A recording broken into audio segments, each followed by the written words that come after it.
बेटे good morning, how are you? Fine, okay. तो बेटे हमें इलेक्ट्रिक फील्ड इंटेंसिटी का टॉपिक किया था।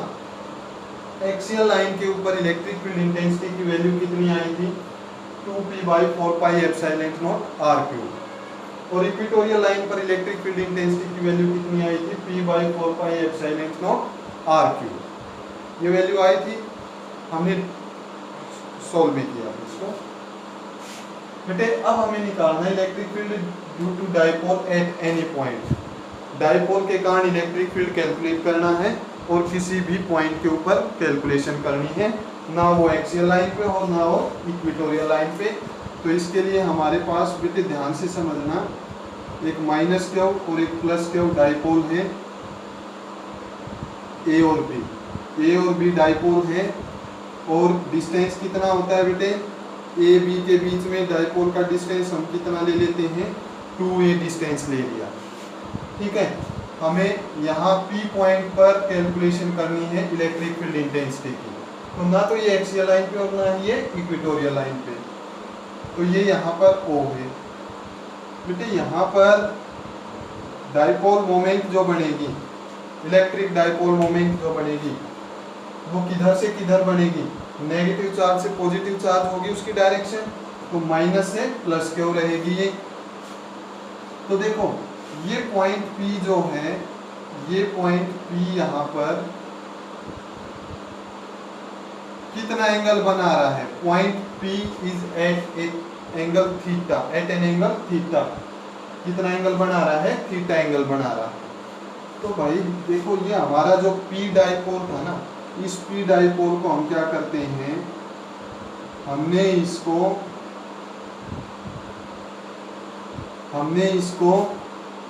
P वेक्टर क्वांटिटी है, इस वेक्टर को रिजोल्व कर लिया। तो ये क्या आ जाएगा? इधर क्या आएगा? P cos theta. जिधर थीटा होता है वो कंपोनेंट कौन सा होगा? cos कंपोनेंट होगा, ठीक है। ये हो जाएगा हमारा P cos थीटा का कंपोनेंट A1 B1। इस A1 B1 के लिए हमने इलेक्ट्रिक फील्ड इंटेंसिटी, अब देखो A1 B1 के लिए पॉइंट P कहाँ पर है? एक्सियल लाइन पे है। फॉर A1 B1 डाइपोल के लिए point P is at, for A1 B1 dipole के लिए point P is at axial line. ये एक्सियल लाइन के ऊपर है बेटे, ये एक्सियल लाइन पे है। तो एक्सियल लाइन के ऊपर क्या फार्मूला था? Electric field intensity due to A1 B1 is equal to, A1 B1 के लिए electric field intensity axial line पर क्या रहेगी? 2p cos थीटा, क्योंकि हमारा जो P है, ये जो P है अब ये कितना है? P cos थीटा है। 2p cos theta 4πε0 r3। This is equation number first, ठीक है। फिर इस P को हमने थीटा एंगल से एक कंपोनेंट बनाया, रेक्टेंगुलर कंपोनेंट बनाने हैं। तो ये हमारा दूसरा कंपोनेंट बनेगा भाई A2 B2, ठीक है। और ये क्या हो जाएगा? P sin theta. ये P था, ये कंपोनेंट कौन सा बनेगा? P cos theta. और ये कंपोनेंट कौन सा बनेगा? P sin theta. हमने रेक्टेंगुलर कंपोनेंट से इसको सोल्व किया। तो फॉर A2 B2 के लिए, for A2 B2 dipole point P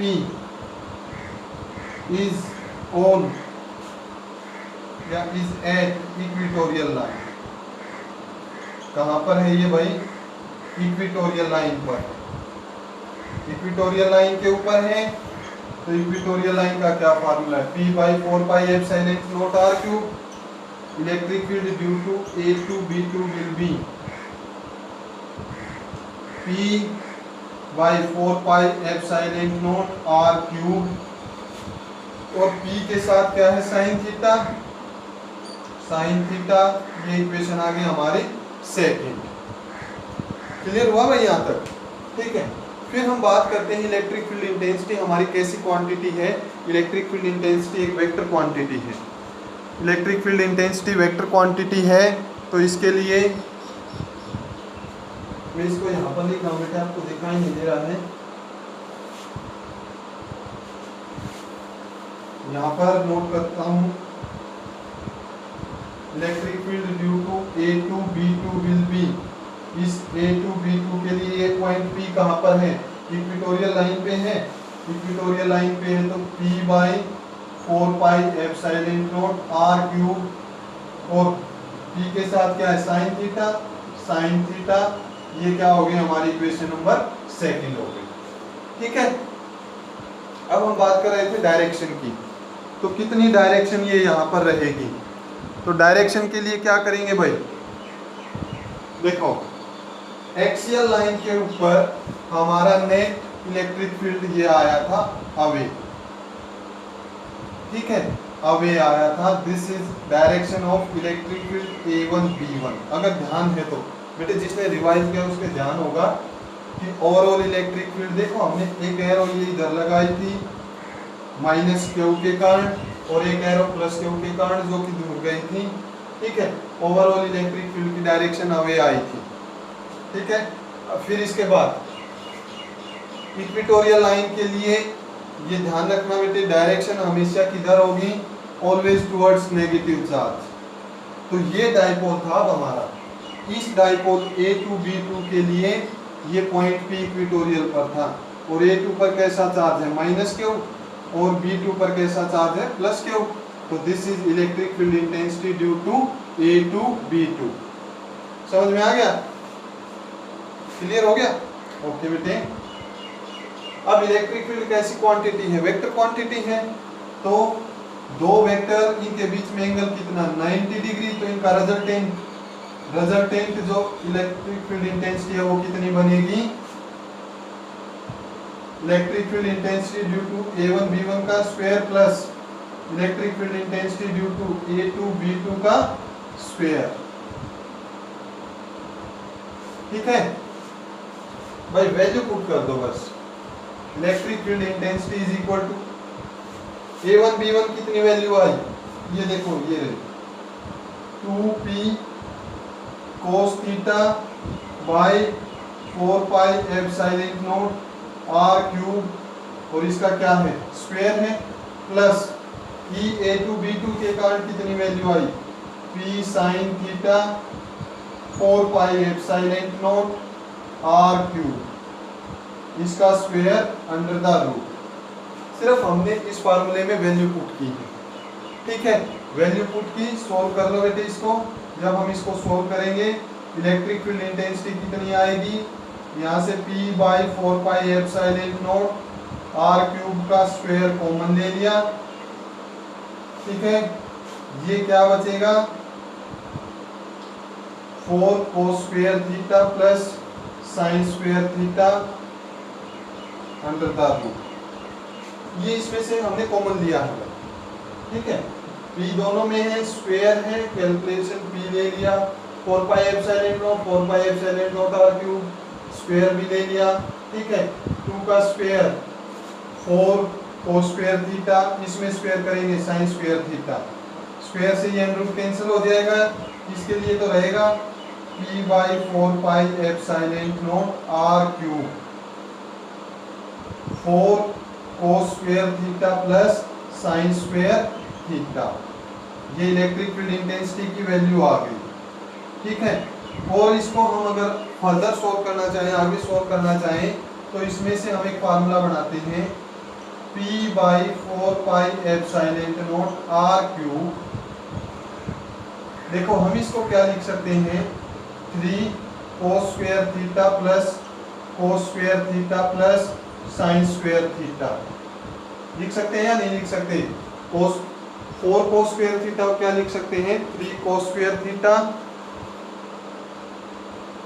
plus cos square theta plus sine square theta. ये क्या हो जाएगा, ये cos square theta plus sine square theta 1। तो यहाँ पर देखो बेटे, यहाँ पर नोट कर देते हैं हम इसको, E is equal to P by 4 pi epsilon naught R cube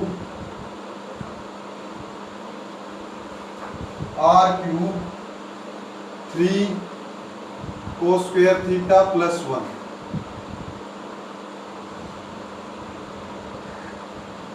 समझ में आया भाई? Sine square theta plus cos square theta कितना हो गया? 1 हो गया। ये हमारा रिजल्टेंट आएगा। किसी भी पॉइंट P पर ना तो वो एक्सियल लाइन पे ना इक्वेटोरियल लाइन पे कुछ एंगल दे रखा है। सपोज 30 डिग्री का एंगल दे रखा है कि पॉइंट P डाइपोल के साथ सेंटर से कितना एंगल बना रहा है? 30। तो यहाँ पर कोस स्क्वायर 30 की वैल्यू पुट करेंगे, आप सोल्व करो, आंसर आएगा। इसी को देखो अब हम करते हैं फॉर एक्सियल लाइन। यहाँ पर देखो एक्सियल लाइन के लिए पॉइंट P कहाँ पर होता है? सेम डायरेक्शन में होता है, अलोंग होता है। एंगल कितना होगा? 0 होगा भाई। ये डाइपोल, यही पॉइंट P, दोनों में एंगल कितना? 0 0 एंगल कोस 0 1 3 प्लस 1 4√4 2। तो क्या बनेगा? 2p/4πε0 r³ बना या नहीं बना? ठीक है। इक्वेटोरियल पर देखो, इक्वेटोरियल पर ये पॉइंट P कहाँ जाएगा? 90 एंगल कितना बना रहा है? अब ये देखो 90 डिग्री का एंगल बनेगा या नहीं बनेगा? ये 90 डिग्री का एंगल कोस 90 0 3 × 0 0 प्लस 1 1 1√1। तो E = p/4πε0 r³। क्लियर हो गया भाई ये? ठीक है, नोट करो इसको। कोई भी एंगल दे रखा है, उस एंगल के लिए ये कैलकुलेशन रहेगी हमारी। ठीक है, जल्दी नोट करो बेटे इसको, स्क्रीनशॉट ले लो।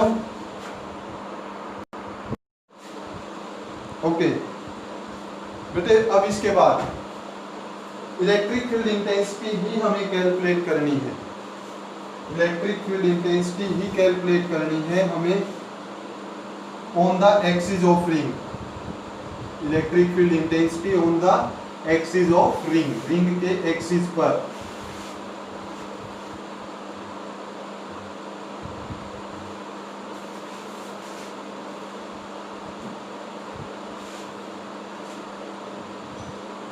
Electric field intensity on the axis of a ring, एक रिंग के एक्सिस के ऊपर कैलकुलेशन करनी है भाई।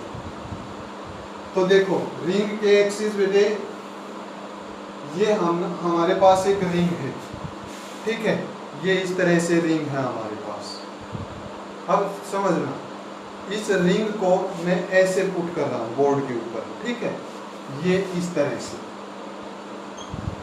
ये रिंग बना दिया मैंने, ठीक है, ये इस तरह से रिंग है, ये रिंग। और हमें कहाँ करनी है? इसके एक्सिस पर। तो एक्सिस कौन से? वो पॉइंट जो इसके सेंटर से पास हो रहा है, ठीक है। तो इस एक्सिस के ऊपर कोई पॉइंट P है, इस P पॉइंट पर कैलकुलेशन करनी है। O से P का डिस्टेंस कितना है? R है। A is radius of ring. A क्या है? रेडियस, और रेडियस ऑफ रिंग, रिंग का रेडियस है भाई ये, ठीक है, क्लियर भाई। फिर इसके बाद जो जो गिवन क्वांटिटी है उनको और लिख देते हैं। Let Q is total charge on the ring, Q is total charge on the ring which is uniformly distributed, which is uniformly distributed। Uniformly distributed का मीनिंग क्या है भाई? यूनिफॉर्मली डिस्ट्रीब्यूटेड का मीनिंग ये है कि छोटी छोटी हम लेंथ लें, सपोज 1-1 मीटर की लेंथ लें, तो हर 1 मीटर के अंदर चार्ज कैसा है? इक्वल है। हर 1 मीटर के अंदर चार्ज कैसा है भाई? इक्वल चार्ज है। क्लियर, समझ में आया? यूनिफॉर्मली चार्ज डिस्ट्रीब्यूशन है कि हर छोटे छोटे डिस्टेंस में चार्ज इक्वल है। अगर हम 1-1 मीटर की लेंथ लें, तो सपोज फर्स्ट 1 मीटर के अंदर चार्ज 2 कूलम है, तो अगले में भी 2, उससे अगले में भी 2, उससे अगले में भी 2, ठीक है। Okay, calculate electric field intensity. अच्छा, फिर इसके लिए भाई हम एक स्मॉल पोर्शन लेते हैं। Consider a portion consider a portion A be having charge having length, इसके पास लेंथ कितनी है भाई, dl लेंथ है। कितनी लेंथ है, ए बी की लेंथ कितनी ले ली हमने, dl है। ठीक है, ए बी की लेंथ dl। ओके बेटे, charge on A B, charge on A B के ऊपर चार्ज कितना होगा, यहां कैलकुलेट करते हैं। चार्ज ऑन ए बी के ऊपर कितना चार्ज होगा, ए बी पे चार्ज कितना होगा भाई, देखो टोटल कितनी लेंथ है इसकी, इस सर्कल की टोटल लेंथ कितनी होती है, सरकमफ्रेंस होती है, तो सरकमफ्रेंस टोटल लेंथ है सरकमफ्रेंस, और सरकमफ्रेंस कितना होता है 2 pi r, where r is radius, यहाँ रेडियस कितना है a है, तो 2 पाई a के अंदर चार्ज कितना है भाई, क्यू है। 2 पाई a के अंदर चार्ज कितना है, क्यू। तो अगर ये लेंथ 1 मीटर होती तो चार्ज कितना होता, क्यू बाई 2 पाई a। ठीक है, बट लेंथ कितनी है dl, तो dl में चार्ज कितना होगा, Q by 2 pi a into dl। तो चार्ज इन ए बी के अंदर चार्ज कितना होगा, Q by 2 pi a into dl। बेटे ये चार्ज कैलकुलेशन आए समझ में, देखो फिर से टोटल चार्ज, ये रिंग है, इस रिंग की टोटल लेंथ कितनी है, क्यू चार्ज एक जगह नहीं है, यूनिफॉर्मली डिस्ट्रीब्यूटेड है, पूरे रिंग में है, पूरे रिंग में मतलब कितनी लेंथ में है, 2 पाई a में है। 2 पाई a में चार्ज कितना, क्यू, अगर 1 मीटर है तो चार्ज कितना होगा, क्यू बाई 2 पाई a, और dl है तो कितना होगा, Q by 2 pi a into dl। तो चार्ज ए बी के अंदर कितना आया, Q by 2 pi a into dl। ठीक है, ओके। तो electric field intensity due to A B calculate कर लेते हैं। क्या फार्मूला होता है इलेक्ट्रिक फील्ड इंटेंसिटी का, 1/4 pi epsilon naught charge by distance, charge कितना, q by 2 pi a into dl multiplied by distance होता है डिनोमिनेटर में, बेटे ये r, तो ए बी से ये डिस्टेंस कितना हो जाएगा, a square plus r square under the root, a square plus r square under the root.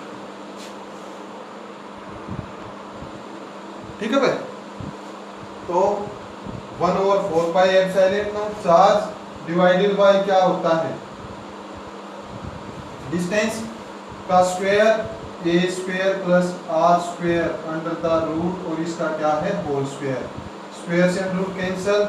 तो electric field intensity due to A B is 1/4 pi epsilon naught Q dl 2 pi a square plus r square. This is electric field intensity due to A B के कारण आई है भाई। ये direction, ये भी positive, ये हमने बताया था पॉइंट P पर हमेशा यूनिट पॉजिटिव चार्ज लेना है, तो ये पॉजिटिव ये रिपेल करेगा। ठीक है, this is electric field intensity due to A B, ये इलेक्ट्रिक फील्ड इंटेंसिटी बनी ए बी। और ये एंगल कितना मान लिया, लेट यहां पर एंगल ओ पी एक्स ले लिया, ओ पी एक्स, ये कितना एंगल है, थीटा एंगल। कितना एंगल है भाई, थीटा। ओके, क्लियर हो गया भाई यहां तक। अब देखो ये डायरेक्शन आ गई ड्यू टू ए बी। अब हम क्या करते हैं, हम ले लेते हैं consider another element, consider another element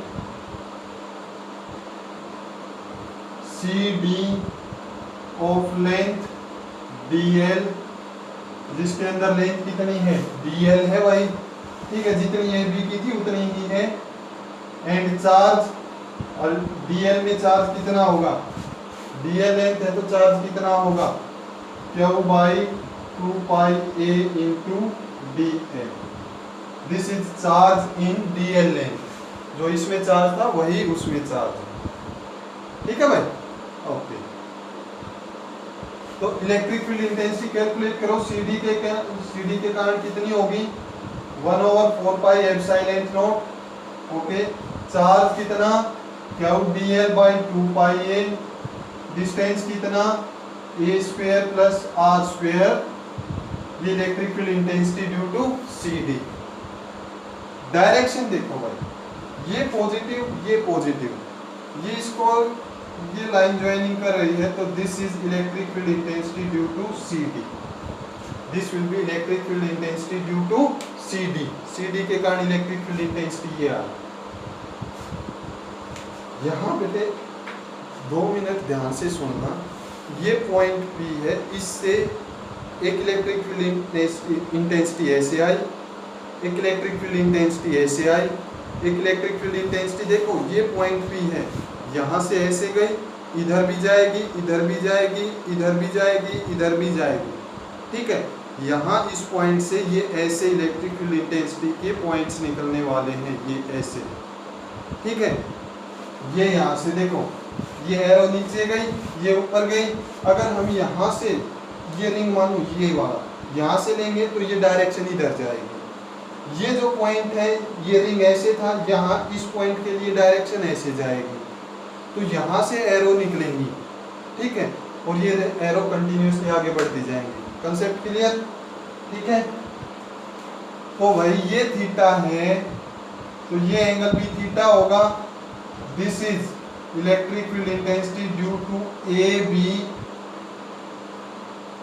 और कंपोनेंट कौन सा होगा कोस थीटा, और ये क्या हो जाएगा electric field intensity due to A B sine theta.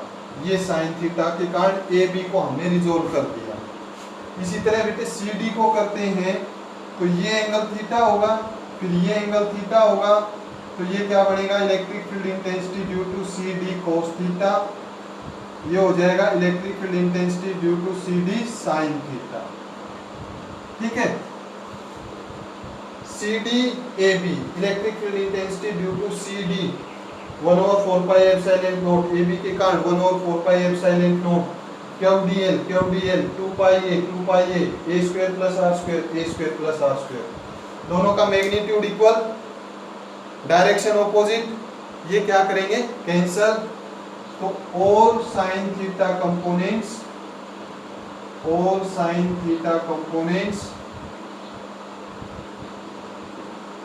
या कह सकते हो sin theta components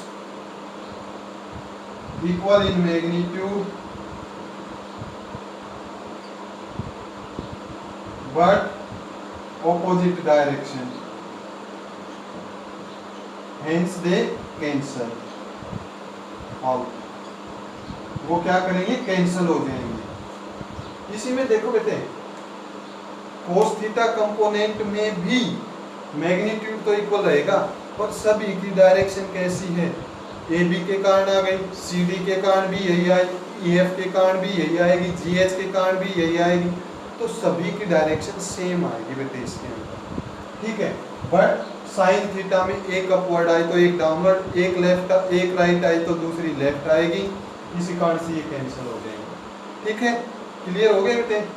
तो sine theta components will cancel out. इसको नोट करो भाई जल्दी, एक बार स्क्रीनशॉट लो आप। ठीक है, ले लिया? ओके,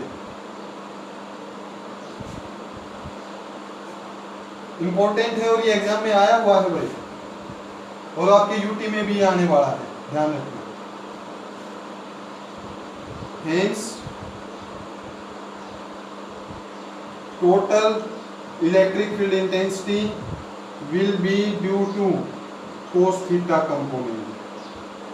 किसके कारण होगी भाई? cos theta component के कारण होगी, cos theta component के कारण होगी। तो total electric field will be, total electric field कितना होगा? electric field due to AB plus electric field due to CD AB cos theta, क्योंकि AB क्या है cos theta, plus electric field due to C D cos theta plus E F G H up to N, जितने भी part बनेंगे उनके लिए बनेगा। ठीक है, तो इसको हम क्या लिख सकते हैं, electric field intensity will be due to summation of E cos theta, E A B cos theta, क्योंकि ए बी और सी डी का मैग्नीट्यूड इक्वल है, तो इसको हम ए बी लिख सकते हैं। ठीक है, सम कर दो भाई इन सभी का सम करो।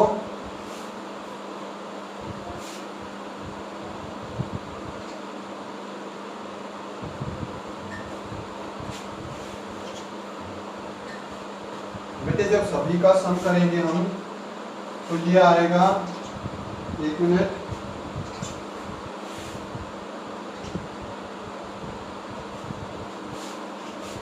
V is equal to